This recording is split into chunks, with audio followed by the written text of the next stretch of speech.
안녕하세요. 고려대 국어국문학과 이승은 교수입니다.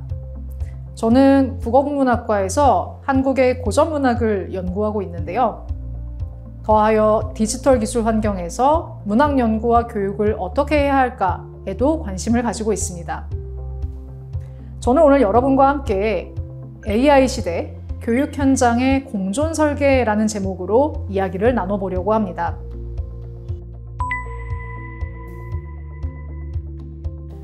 먼저 AI 시대라고 할 때의 그 AI가 무엇인지부터 이야기를 해봐야 할 것 같은데요. 왜냐하면 이제는 다들 많이 아시겠지만 AI, 즉 인공지능이라는 용어 자체가 굉장히 오래된 말이기 때문입니다. 1956년 다트머스 회의에서 처음 나온 말이니까요. 그런데 그때의 인공지능과 지금의 인공지능은 아이디어는 비슷할지 몰라도 많이 다릅니다. 또 그것을 받아들이는 사회적 분위기도 많이 달라졌고요.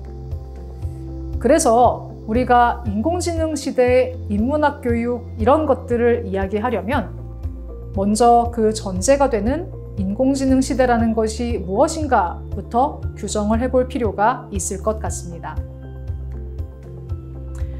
여러분의 일상을 사례로 한번 들어보겠습니다.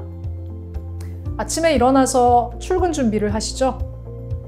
보통 카카오맵이나 네이버 지도를 보면서 오늘은 회사까지 혹은 학교까지 얼마나 걸릴까 길을 확인하곤 합니다. 그러면 실시간 교통정보 예측 모델이 내비게이션 속에서 오늘의 도로 상황을 분석하고 우리에게 가장 빠른 경로를 안내해 주죠. 회사에 가면 회의를 합니다. 클로버노트 같은 AI 기반 회의록 자동 생성 서비스가 회의 내용을 기록해 주고요. 또 그것을 요약 정리한 회의록도 만들어 줍니다. 퇴근 시간입니다. 유튜브나 넷플릭스를 보면서 하루의 피로를 씻어내는 분들 많으시죠? AI가 당신의 시청 기록과 오늘 같은 요일의 시청 패턴을 분석해서 오늘은 이 콘텐츠가 어떤가 하면서 우리에게 추천을 해줍니다. 마침 옆에 있는 배달 어플은 오늘 금요일이잖아. 불금엔 치맥이지. 너 매주 먹었잖아. 하면서 메뉴를 골라주기도 하죠. 먹었으니까 운동도 해야 되겠죠? 스마트워치를 끼고 운동을 하면 나의 운동 데이터, 심박수, 수면 패턴 등을 분석한 인공지능이 맞춤 운동을 추천해 주거나 혹은 휴식을 권장하기도 합니다. 이렇게 우리가 일상에서 사용하는 인공지능 서비스가 생각보다 많다라는 것을 알 수 있습니다. 때로는 그것이 인공지능 기술이 적용된 서비스인지 모르고 쓰는 경우도 많습니다. 사실 저 같은 일반인이 인공지능 기술의 원리에 대해서 다 알 필요도 없죠. 마치 우리가 전기나 인터넷을 일상적으로 사용하고 있지만 그 원리를 알고 쓰는 사람은 소수인 것처럼 말입니다. 여러분이 보고 계시는 이미지는 미국의 벤처 캐피탈사인 세쿼이아 캐피털이라는 회사가 만든 AI 마켓 맵입니다. 일단 그 숫자가 굉장히 많다는 것을 알 수 있죠. 오픈AI라는 회사가 챗GPT 서비스를 공개한 것이 2022년 11월이었는데요.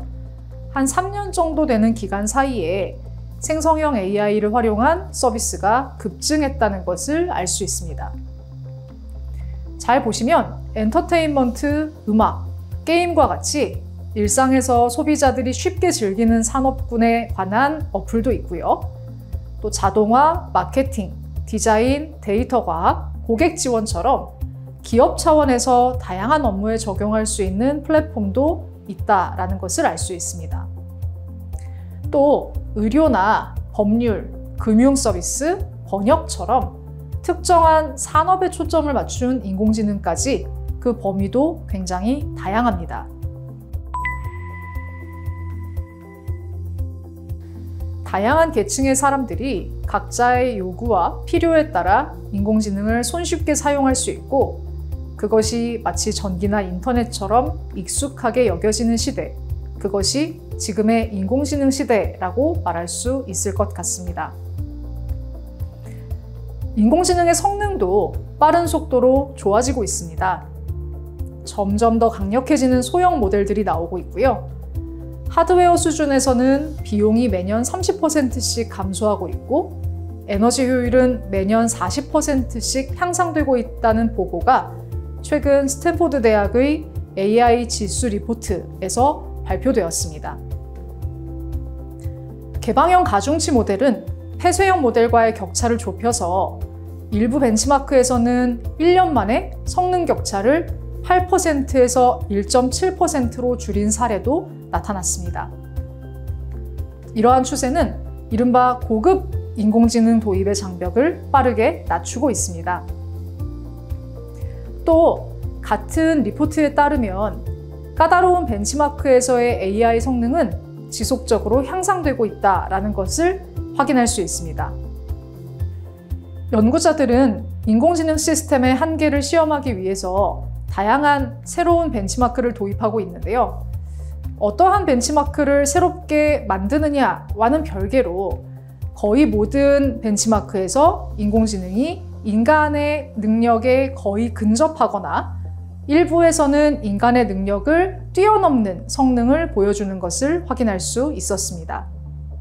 최근에는 구글이 제미나이의 코드 어시스턴트에 에이전트 모드를 추가했습니다. 이른바 AI 에이전트에서 나아가서 에이전틱 AI의 등장을 예고하는 것이라고 할 수 있는데요. 우리가 흔히 많이 들어보았던 생성형 인공지능이라고 하는 것의 개념이 이제는 AI 에이전트를 거쳐서 에이전틱 AI라는 것으로 나아가고 있다라고 말할 수 있을 것입니다. 에이전틱 AI라는 개념의 등장은 인공지능 기술이 단순한 생성기에서 일종의 행위자로 진화하는 과정을 보여줍니다. 먼저 우리에게 조금 이제는 익숙한 생성형 인공지능이라고 하는 것부터 잠시 설명드리겠습니다. 여러분이 만약에 생성형 인공지능 서비스에게 3살짜리 아기의 말투로 편지를 써줘 라고 프롬프트를 입력한다면 정말 그 말투로 편지를 써주는 것을 경험할 수 있습니다. 글뿐만 아니라 그림이나 음악, 나아가서는 영상까지도 만들 수 있죠. 왜 한동안 그 지브리 스타일로 그림 그리기가 유행이었던 것을 기억하실 겁니다. 하지만 이 생성형 인공지능은 인간이 무언가 입력을 해 주어야만 움직이는 그런 인공지능입니다. 사람이 묻지 않으면 대답하지 않고 사람이 입력하지 않으면 아무것도 출력하지 않는 것이죠. 그런데 이제 인공지능이 한 단계 더 나아갑니다. 그것이 바로 AI 에이전트, 즉 에이전트형 AI라고 할 만한 것들인데요. 이 인공지능은 단순히 답만 주는 것이 아니라 인간이 특정한 목표를 주면 자기가 알아서 작업의 순서를 짜고 여러 도구를 이용해서 문제를 해결합니다. 예를 들어서 우리가 이 논문 요약해서 구글 닥스에 정리하고 나에게 이메일로 공유해줘 라는 프롬프트를 입력한다면 인공지능은 정말 그 논문을 요약하고 구글 닥스 문서를 만들고 이메일을 열어서 내용을 붙여넣고 공유까지 할 수 있다는 것입니다. 즉, 단일한 하나의 작업, 하나의 입력에 대한 출력만을 제시하는 것이 아니라 일련의 행동들을 스스로 연결해서 처리하는 것이죠. 마치 사람으로 치자면 비서의 역할을 하는 것이기도 합니다. 우리가 비서에게 이 일 좀 처리해 주세요 라고 말했을 때 일일이 비서에게 이건 이렇게 하시고 이건 이렇게 하시고 이건 또 저렇게 하셔야 됩니다 라고 말하지 않잖아요. 그분이 알아서 자기가 필요한 프로그램들을 열고 파일을 만들고 또 메일을 보내주는 그런 모습을 상상하시면 좋겠습니다. 외부와 상호작용을 할 수 있고 미리 정의된 작업을 수행하는데 그 과정에서 인간의 지속적인 개입을 필요로 하지는 않는 인공지능이라고 하겠습니다. 그리고 마지막이 에이전틱 AI입니다. 이 에이전틱 AI는 자율성, 목표 지향성, 추론 및 지속적인 학습 능력을 갖도록 설계된 AI 시스템을 의미합니다. 이러한 에이전트는 단순히 입력에 반응만 하는 것이 아니라 본질적으로 우리가 앞서 살펴봤던 생성형 인공지능과 AI 에이전트의 기능을 모두 다 수행할 수 있습니다. 예를 들어서 여러분이 만약에 이번 여름 휴가 때 유럽으로 여행을 가고 싶다, 여행 계획을 짜달라 라고 요청을 한다면 이 에이전틱 AI는 자기가 알아서 일정과 예산에 따라서 항공권과 숙소를 예약하고 날씨를 확인해서 우리에게 옷차림을 추천해주고 여행지에서 필요한 물건은 무엇이 있다라고 정보를 알려주는 거죠. 이 과정에서 인공지능 서비스가 다른 앱이나 도구를 사용하기도 합니다. 마치 사람이 계산기를 사용하거나 웹서핑을 해서 여행지에 대한 정보를 얻는 것처럼 말이죠. 자, 그럼 이런 인공지능의 발전이 의미하는 것이 무엇일까요? 저는 두 가지 측면에서 이 인공지능의 발전이 가져오는 의미라는 것을 말씀드리고자 합니다. 먼저 인간의 측면에서 인공지능의 발전은 이제 인간이 자신의 사고 과정의 일부 혹은 전부를 외주화할 수 있게 되었다는 것을 의미합니다. 아까 예시를 들어드렸던 것처럼 인간은 이제 나 어디로 여행을 가고 싶어 라고 하는 일종의 욕망 혹은 요구만 있으면 됩니다. 나머지는 인공지능이 대신 해줄 수 있게 되었으니까요. 그럼 인공지능의 측면에서는 어떨까요? 에이전틱 AI의 등장은 인공지능이 도구를 넘어서 하나의 행위자로 이 문명사의 네트워크상에 등장했다는 것을 의미합니다. 여기서 행위자라는 말을 쓰면 어떤 분들은 자율적이고 의지를 가지고 있는 행위자 혹은 주체성을 가지고 있는 행위자를 생각하실 수도 있을 것 같은데요. 그보다는 프랑스의 철학자인 브루노 라투르가 말한 어떤 것이든지 다른 존재에 어떤 영향을 미쳐서 모종의 변화를 가지고 온다면 행위자로 볼 수 있다라는 개념에 조금 더 가깝습니다. 라투르가 예시로 드는 것 중에 하나가 과속방지턱인데요. 사실 과속방지턱과 인공지능이 무슨 상관이지 생각하실 수도 있지만 사람들은 과속방지턱에서 속도를 줄이곤 합니다. 왜냐? 속도를 줄이지 않으면 차가 망가질 수도 있기 때문이죠.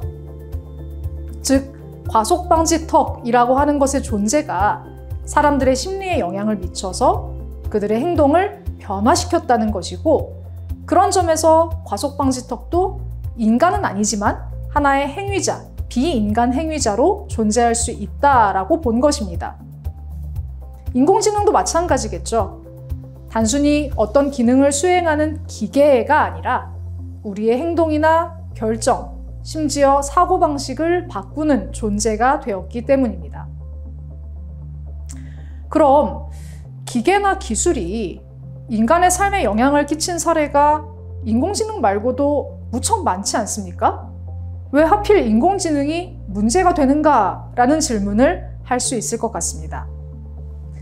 그것은 인공지능이 기존의 어떤 기술보다도 훨씬 더 전방위적으로 인간의 인지와 판단, 심지어 관계와 감정에까지 개입하고 있기 때문입니다. 과거의 기술들, 예를 들어볼까요? 증기기관이나 전화, 혹은 우리가 지금 매일매일 쓰고 있는 인터넷 같은 것들은 주로 신체적인 노동이나 물리적 거리의 한계를 보완해주는 역할을 해왔습니다.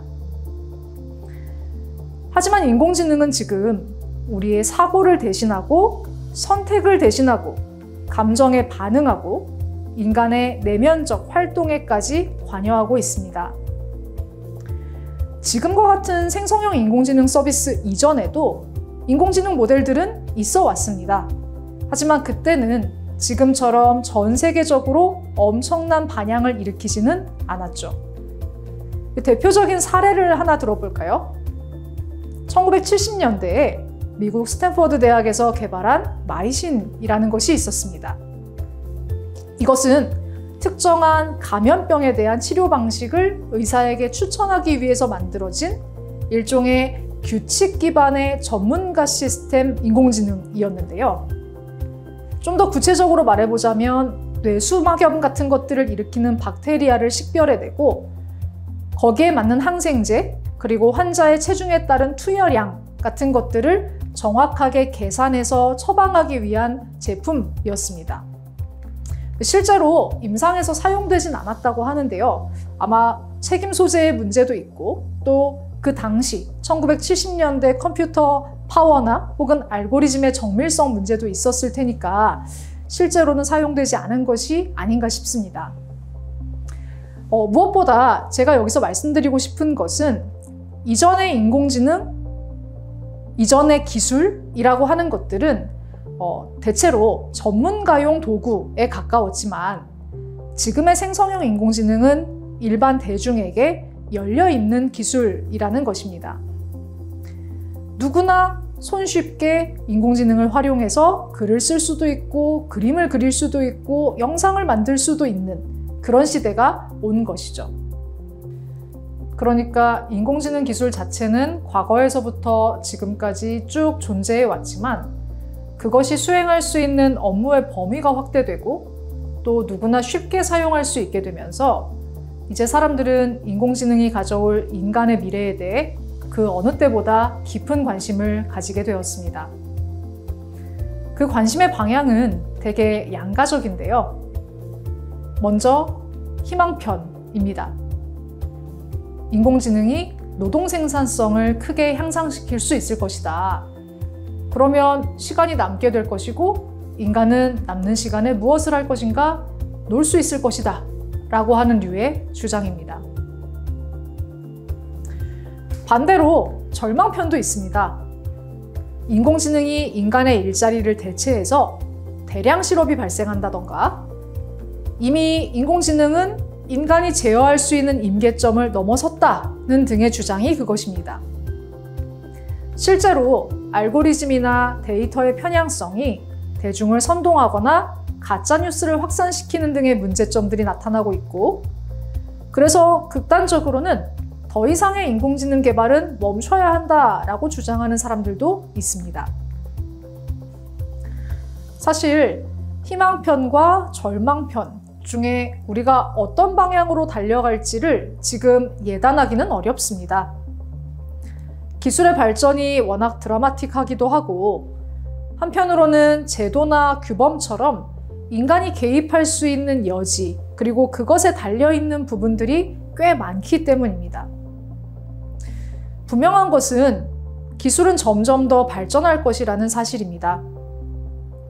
어쩌면 지금 제기되고 있는 여러 가지 기술 발전으로 인한 문제들을 기술을 더 발전시켜서 해결하자라고 주장하는 사람들도 있을 겁니다. 그럼 우리는 어떨까요? 사실 인간은 그렇게 빨리 변화할 수 있는 존재가 아닙니다. 100년 전이나 지금이나 사람은 비슷합니다. 100년 전에도 우리는 자지 않고 먹지 않고 일하는 사람을 꿈꾸었는데 100년이 지난 지금 우리는 여전히 먹고 자야지 살 수 있잖아요. 그럼 우리는 기술 발전의 속도와 그들의 처분을 그냥 기다리고 있으면 될까요? 어떤 종류의 사람들을 키워내야 할까요? 여기서부터가 오늘 제가 드릴 이야기의 중요한 지점입니다.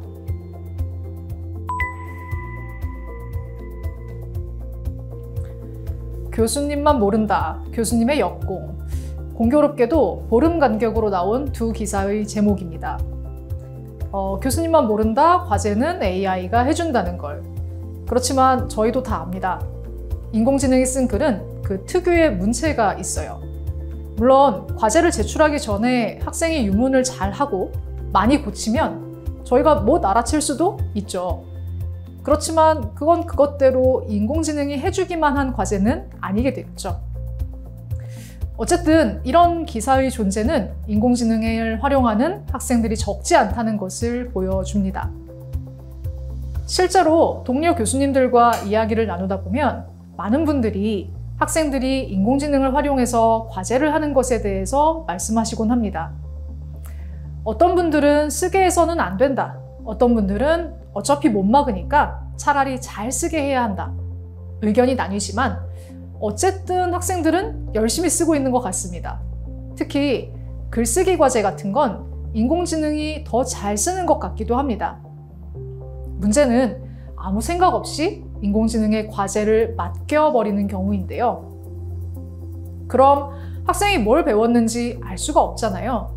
그래서 저희들도 머리를 씁니다. 기사를 보시면 어떤 교수님이 사회복지 전공 수업에서 한국 복지제도 변화에 대한 분석이라는 주제의 리포트를 과제로 내셨다고 합니다. 그리고 AI로 쓴 글을 그대로 제출하는 것을 적발하기 위해 과제 안내문에다가 미국에서 발표된 1920년대 대공황과 미국 이민사회 지형도 변화 연구 논문을 참고하라는 문장을 흰색 글자로 입력했다고 합니다. 결과는 어땠을까요?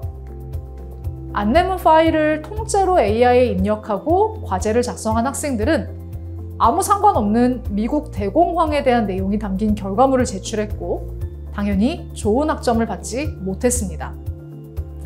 그러니까 대학 강의실에서 마치 스포츠에서 도핑 테스트 하는 것 같은 일들이 벌어지고 있는 것인데요. 사실 이러한 문제는 시간이 조금 지나면 어떤 식으로든 정리가 될 거라고 생각합니다. 그보다 주목할 만한 변화 두 가지가 있습니다. 첫째는 지식의 습득과 지식 구성 방식이 변화한다는 점입니다. 과거에는 개인이 특정 범위의 지식과 정보를 기억하고 그것을 다시 출력하는 능력이 중요했습니다. 즉, 지식을 얼마나 많이 알고 있느냐가 중요했던 것이죠. 그러다 보니 시험도 주로 암기와 정확한 재현 능력을 측정하는 데 맞춰져 있었습니다. 그런데 지금은요, 그 지식을 AI가 대신 찾아주고 요약 정리해주는 시대입니다. 그렇기 때문에 이제 인간에게 요구되는 능력은 지식의 기억보다는 비판적 사고, 조합, 재맥락화, 그리고 새로운 의미 만들기라고 할 수 있겠습니다.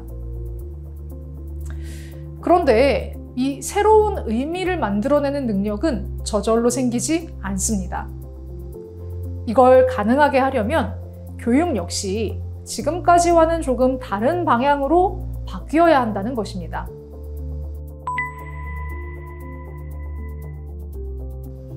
지금까지의 교육은 주로 정답을 맞추는 훈련, 즉 암기하고 반복하고 모범 답안을 잘 재현해내는 능력에 초점이 맞춰져 있었죠. 하지만 앞으로의 교육은 질문하는 힘, 연결하는 힘, 그리고 해석하고 비판하는 힘을 기르는 쪽으로 바뀌어야 합니다. 첫 번째, 질문하는 힘이라는 것은 무엇을 의미하는 걸까요?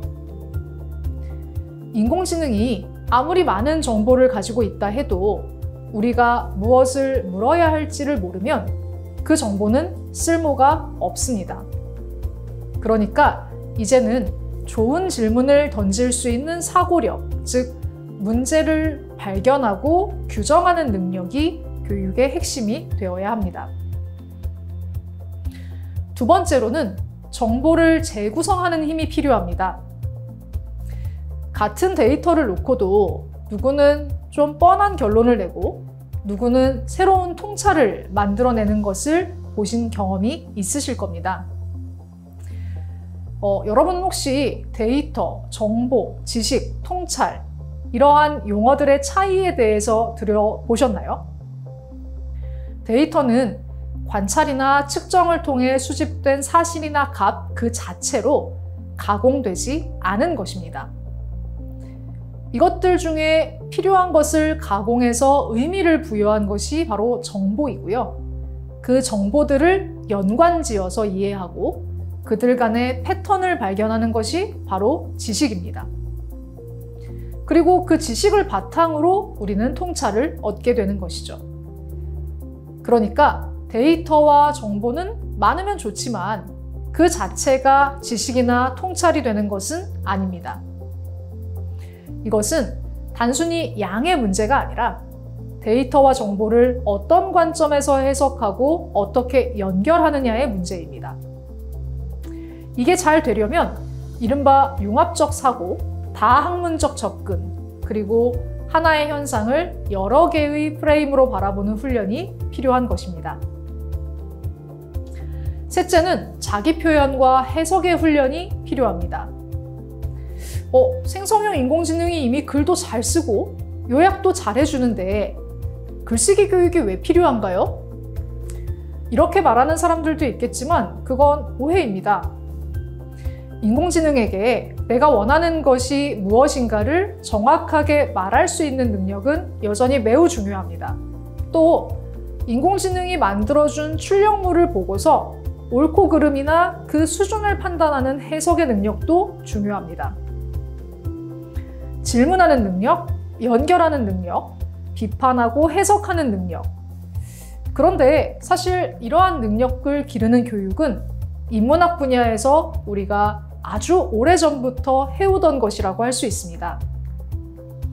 여기에 더해서 최근에는 여러 종류의 리터러시 중에서 데이터 리터러시의 필요성이 또 대두되고 있는데요. 역시 똑같은 질문을 던져볼 수 있을 것 같습니다. 아니, AI가 코딩도 잘하고 정보가 넘쳐나는 이 시대에 데이터 리터러시는 또 왜 배워야 할까요? 왜냐하면 데이터를 읽지 못하면 세상을 읽을 수 없기 때문입니다. 세상의 모든 현상은 숫자와 지표, 알고리즘과 모델로 표현할 수 있습니다. 정치, 경제, 환경, 교육, 심지어 SNS에서 사람과 사람 간의 관계까지도 모두 다 데이터의 언어로 설명되고 있고요. 나아가서 인공지능과의 협업에 있어서도 데이터에 대한 이해는 반드시 필요합니다. 우리가 그 데이터를 그냥 숫자나 그래프 그 자체로 받아들이기만 하면 그 이면에 있는 선택과 해석, 때로는 왜곡된 것들을 구분하지 못하게 되는 것이죠. 앞으로 우리가 인공지능과 협업을 하거나 혹은 인공지능이 우리에게 제안한 출력물들을 해석하고 평가할 때 그 뒤에 어떤 데이터가 쓰였고 어떤 편향이 있을 수 있으며 그것이 한 집단에 어떤 영향을 미칠 수 있는지 판단할 수 있는 능력이 반드시 필요하다는 것입니다. 결국 데이터 리터러시는 단순한 숫자 읽기가 아니라 권력 감각, 해석 능력, 윤리적 판단력과도 연결되는 능력이라고 할 수 있겠습니다. 두 번째 커다란 변화 중에 하나는 우리가 공존의 감각을 잃어가고 있다는 것입니다. 사실 저 말도 의문을 제기하실 분들이 많이 계실 거라고 생각합니다. 왜냐하면 우리는 이른바 초연결 사회 속에 살고 있거든요. 시간 그리고 공간의 격차는 적어도 기술적인 차원에서는 이제 무의미해졌습니다. SNS는 모르는 사람과의 연결도 주선해주고 있죠. 이것은 우리에게 편리함을 가져다 주었지만 동시에 과잉된 연결로 인한 피로감도 선사하고 있습니다. 여러분은 이런 마음이 들 때가 있으셨나요? 혼자 있고 싶지만 또 누군가와 연결되고 싶은 마음. 뭔가 모순된 것처럼 보이지만 그런 마음을 가지고 있는 사람들이 가벼운 혹은 조금 덜 진지한 이른바 책임 없는 관계를 지향하고 그 관계로부터 이 혼자 있고 싶지만 연결되고 싶은 마음을 좀 충족하려는 그런 경향들도 나타나고 있습니다. 예전에는 사실 그게 무슨 말도 안 되는 소리야. 혼자 있고 싶지만 연결되고 싶다고? 이런 식의 비판을 받았을 법한 생각일 수도 있겠는데요. 이러한 마음 또한 기술이 만족시켜주고 있습니다. 제가 학생들에게 수업 시간에 여러분은 생성형 인공지능 서비스를 언제 사용하느냐라는 질문을 던진 적이 있었는데요. 물론 과제할 때 쓴다 라고 대답한 친구들이 아주 많았지만 그 밖에 상당수의 학생들이 말동무가 필요해서 혹은 고민 상담에 생성형 인공지능 서비스를 사용한다라고 답했습니다. 말동무와 고민 상담은 사람이랑 하는 것이라고 우리는 생각해 왔는데 인공지능 서비스와 말동무를 혹은 고민 상담을 한다라는 것은 우리가 익숙하게 맺어왔던 관계성의 변화 혹은 그러한 관계성의 실종을 의미한다라고 할 수 있겠습니다. 이것은 타자와 물리적이고 실존적인 관계를 굳이 맺을 필요가 있는가? 라는 질문으로 이어지게 되고요. 이 또한 교육 현장에서 중요한 문제가 되고 있고 또 사회적 문제라고도 할 수 있겠습니다. 사실 현재 우리 사회가 당면하고 있는 각종 혐오와 배제의 문제의 시작이 바로 여기에 있을 수도 있기 때문입니다. 그렇다면 우리는 어떻게 다시 공존의 감각을 회복하거나 혹은 그러한 감각을 길러줄 수 있는가를 물어야 할 때입니다.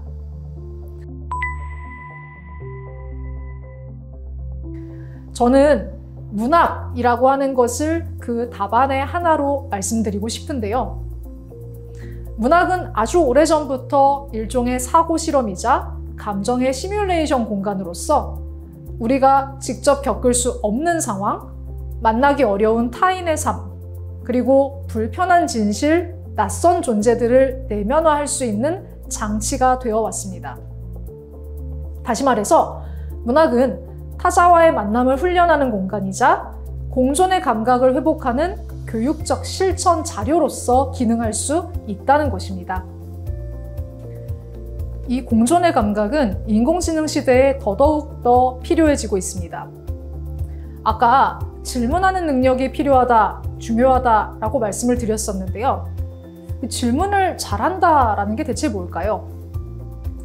누군가에게 해결해야 할 문제가 있을 때 그것을 잘 포착하는 것이 질문을 잘하는 능력이기도 할 것입니다.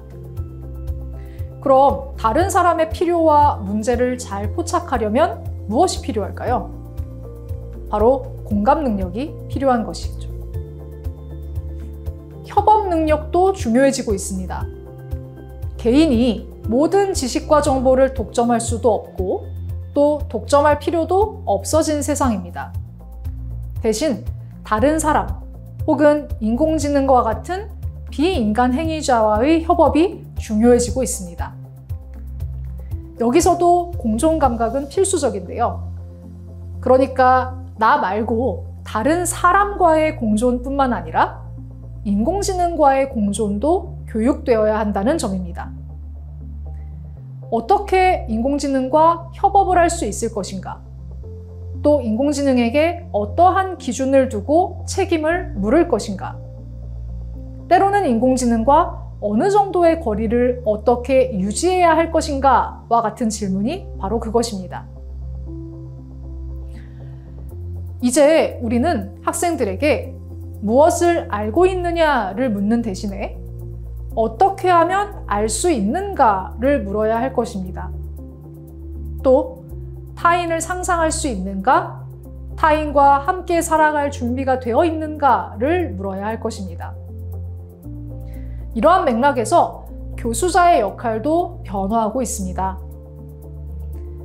예전에 교수라고 하면 많이 아는 사람, 나보다 훨씬 더 지식과 정보가 많은 사람을 의미했는데요.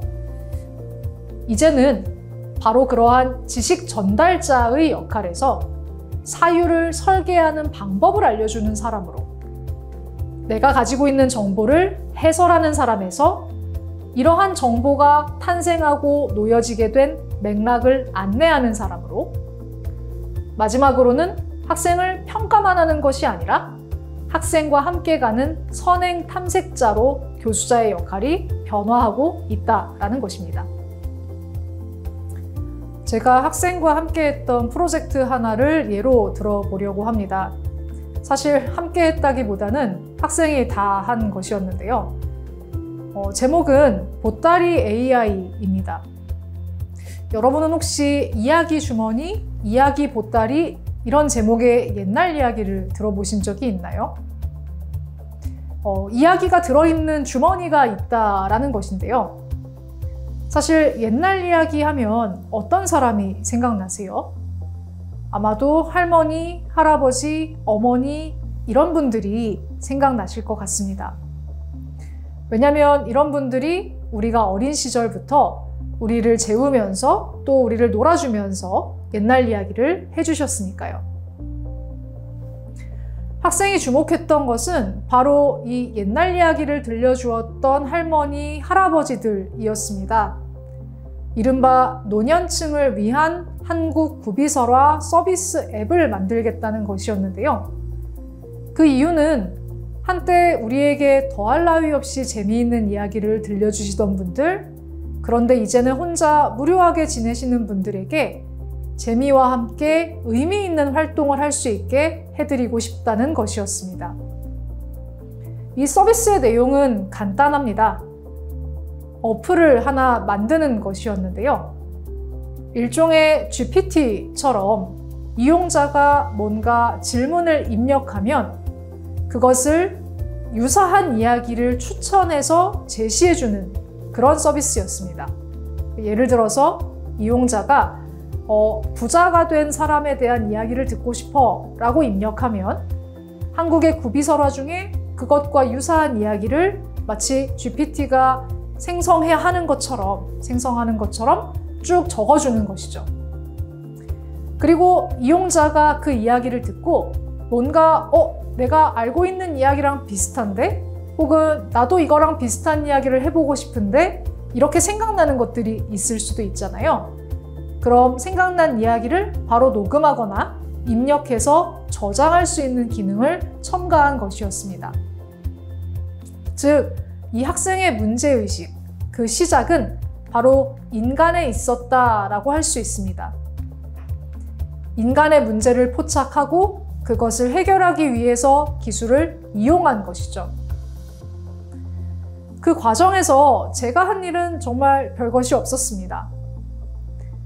우리나라에는 한국학중앙연구원이라는 기관이 있는데요.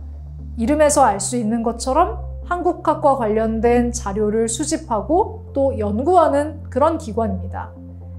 이 한국학중앙연구원에서 가지고 있는 데이터베이스 중에 한국구비문학대계라는 것이 있습니다. 거기에는 2만 건이 넘는 전국에서 채록한 신화, 전설, 민담 같은 설화들이 실려 있는데요. 학생이 할머니가 무언가 이야기가 듣고 싶어 라고 했을 때 대체 어떤 이야기를 들려드려야 될지 모르겠다 라고 물어왔을 때 제가 한 일이라곤 한국학중앙연구원에 구비문학대계라는 데이터베이스가 있다 라는 것을 알려준 것, 그리고 이용자가 직접 녹음할 수 있는 기능을 한번 고려해봐라 라고 말해준 것, 이런 정말 사소한 조언들 뿐이었습니다.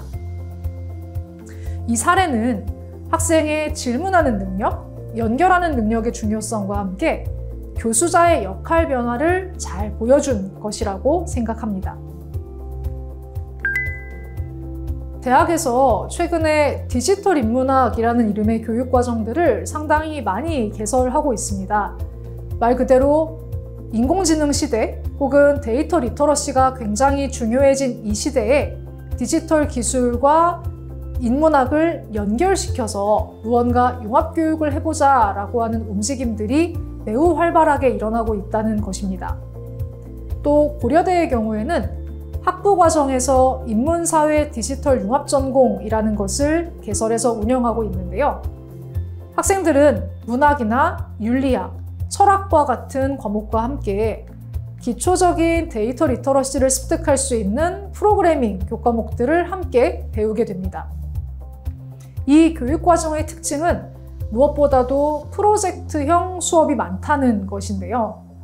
사실 저희가 융합교육을 한다라고 했을 때 늘 어려운 점이 문학을 가르치고 기술을 가르쳤는데 이 두 가지가 정말 융합이 되는 걸까? 이것을 어떻게 확인할 수 있지? 이런 부분들입니다. 그래서 프로젝트형 수업을 통해서 학생들이 실제로 자기가 배운 것들을 결합해서 무언가 결과물을 내놓도록 하고 있습니다. 실제 사회 문제가 될 만한 것들, 제가 앞에서 예로 들었던 프로젝트에서 노년층의 문제라든지 혹은 사회 소외계층의 문제라든지 이런 문제들을 학생들이 스스로 설정하고 그것을 해결해 볼 수 있는 방법을 단순히 좀 공상적 혹은 이론적으로만 제시하는 것이 아니라 자기들이 배웠고 경험했던 기술과 결합해서 무언가 실질적인 해결책을 모색해보고 그것을 프로젝트의 결과물로 내놓을 수 있도록 그렇게 교육과정이 운영되고 있고요. 물론 그런 교육과정을 운영한다고 해서 정말로 우리가 당면하고 있는 여러 가지 사회 문제들이 학부 수준에서 모두 다 해결이 된다거나 혹은 정말 이것이 좋은 융합교육의 모델이다 라고까지 말씀드리려고 하는 것은 아닙니다. 다만 이러한 교육의 경험들이 축적된다면 분명히 언젠가는 의미 있는 결과를 내놓을 수도 있을 거라고 생각합니다. 오늘 강의의 제목이 AI 시대 교육 공존의 설계였는데요. 이제 이 강연의 끝이 다다른 것 같습니다. 강연을 들으시면서 여러분은 이 공존의 설계의 공존의 맥락을 이해하실 수 있게 되셨을까요? 이때의 공존은 타자와의 공존이기도 하고 또 다른 타자라고 할 수 있는 인공지능과의 공존이기도 하다라는 것을 마지막으로 말씀드리면서 오늘의 강연을 마치도록 하겠습니다. 감사합니다.